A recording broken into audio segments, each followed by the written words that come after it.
एकोकार सतनाम कर्ता पुरख निर्भौ निर्वैर काल मूरत अजूनी सैभ भंग गुरप्रसाद जप आद सच जुगाद सच है भी सच्चे नानक होसी भी सच। वाहिगुरु जी का खालसा वाहिगुरु जी की फतेह। Dear students, in this video I am going to cover most important concept of trigonometry that will be used in both class 11th and 12th, and without the complete knowledge of this concept you will not be able to secure good marks in either of your classes. So इसको अच्छे से समझना है इस concept. सबसे पहले तो आपको याद ट्रिग्नोमेट्री इस वीडियो में मैं आपको बताऊंगा कि ट्रिग्नोमेट्री की अजीब जो वैल्यूज़ आ जाती हैं वो कैसे निकालनी है। तो ये हमारे पास क्वाड्रेंट्स बनाए मैंने, first quadrant, second, third, fourth. First quadrant में all positive, sine cos tan सारे पॉजिटिव होते हैं। सेकंड में साइन पॉजिटिव, थर्ड में टेन पॉजिटिव, फोर्थ क्वाड्रेंट में कॉस पॉजिटिव। फर्स्ट में ऑल पॉजिटिव, सेकंड में साइन और उसका रेसिप्रोकल कोसेकेंट पॉजिटिव, थर्ड में टेन और उसका रेसिप्रोकल कॉट पॉजिटिव, फोर्थ में कॉस और उसका रेसिप्रोकल सीकेंट पॉजिटिव। तो ये हमारे पास हो गया। तो अब ध्यान से देखिएगा, इससे आगे मैंने आपको वैल्यूज़ निकालनी सिखानी है, वो देखिएगा, ध्यान से देखना वो कंसेप्ट को। तो अगर आपको ये नहीं याद होता, इसको लर्न करने का तरीका पता, हमारे को स्कूल में ऐसे लर्न करवाया था, ऐड शुगर टू कॉफ़ी या आफ्टर स्कूल टू कॉलेज, ऐसे लर्न करने के लिए बोल दिया था। तो सबसे पहले मैंने आपको आपकी रेफरेंस के लिए साइन 7π/3 निकाल के दिखा रहा हूँ, और दूसरी बारी क्या निकाल के दिखाऊंगा, 4π/3। तो 7π, जब भी कुछ ऐसा आ गया इसको मिक्स फ्रैक्शन में कन्वर्ट कर दो।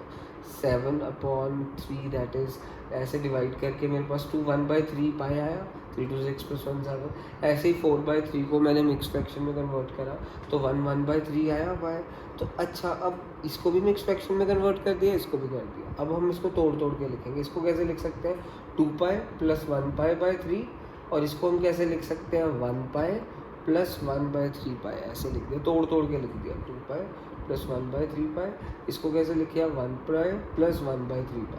तो अब इसके बाद सबसे इम्पॉर्टेंट कंसेप्ट शुरू होता है, वो कंसेप्ट को ध्यान से समझना।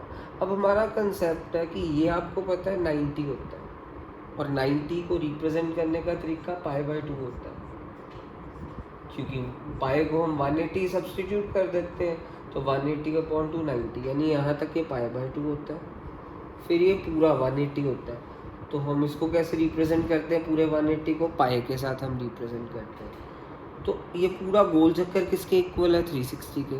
तो 360 को हम कैसे रिप्रेजेंट करेंगे, 2π के साथ। 360 को 2π, क्योंकि पाई को रिप्रेजेंट करते हैं 180 के साथ, 2 × 180 दैट इज 360। तो पूरा गोल चक्कर 360 का होता है। तो अब आप देखिएगा, हमारे पास यहाँ पे है 2π + 1π/3, ठीक है। तो 2π देखिए कहाँ से, पूरा गोल चक्कर। अभी मैं आपको 2π बता रहा हूँ, 2π क्या है, पहले पार्ट में देखिएगा हमारे पास है 2π, मतलब यहाँ से शुरू हुआ, 2π यहाँ पे ख़त्म हो गया, है ना, प्लस π/3। तो π/3 मतलब हम यहाँ पे पहुँच गए फर्स्ट क्वाड्रेंट में, 2π यहाँ पे ख़त्म हो गया। उसके बाद हमने फिर π/3 ऐड करा, मतलब फर्स्ट क्वाड्रेंट में आया।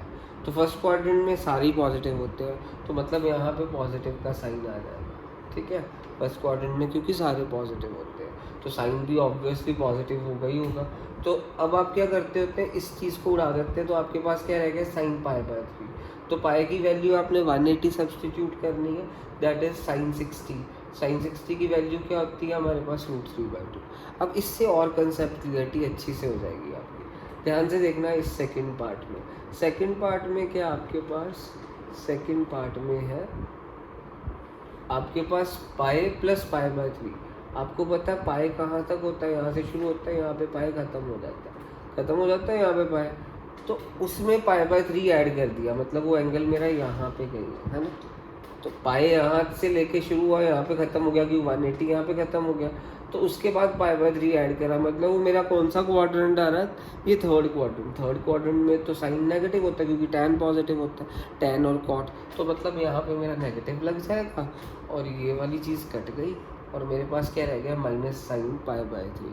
तो अब इसको हम कैसे लिखेंगे, पाई को हमने सब्सटीट्यूट करा 180 के साथ, 180/3 that is 60, minus sine 60 that is -√3/2। तो अब ये कंसेप्ट आपको अगर अच्छे से समझ आया तो ही आपको आगे समझ आएंगे, वरना नहीं आएंगे। सो इसको बार बार रिवाइंड करके देख लीजिएगा, बहुत इंपॉर्टेंट कंसेप्ट है। So that's it. ज़रूरी नहीं कि ये साइन वाला ही है इक्वेशन, इसमें कॉस टेन भी हो सकता है। जैसे मैंने आपको वर्किंग समझा दी कि जैसे यहाँ पे साइन था, तो साइन मेरा साइन यहाँ पे ये भी याद रखना, जैसे साइन कहाँ पे आ रहा था मेरे पास, ये 1 pi plus pi by 3 third quadrant में आ रहा था। तो थर्ड क्वाड्रेंट में साइन नेगेटिव है, इसलिए यहाँ पे नेगेटिव हो गया। अगर यहाँ पे साइन की जगह टैन होता तो टैन होता, यहाँ पे टैन होता, यहाँ पे भी टैन होता, यहाँ पे भी टैन होता, पर यहाँ पे नेगेटिव की जगह पॉजिटिव होता, क्योंकि थर्ड क्वाड्रेंट में तो टैन पॉजिटिव ही होना था। ठीक है, सो अगर मैंने आपको बोला यहाँ पे अगर टैन होता, टैन, तो यहाँ पे भी टैन ही लिखते आप, है ना। तो यहाँ पे नेगेटिव साइन ना होता, क्योंकि पाई यहाँ तक है प्लस पाई बाई 3 मतलब थर्ड क्वाड्रेंट में तो टैन पॉजिटिव ही होता है, तो ये प्लस में आ जाना था फिर आपका। ठीक है, तो ये मैंने आपको कंसेप्ट अब क्लियर करवा दिया। That's it.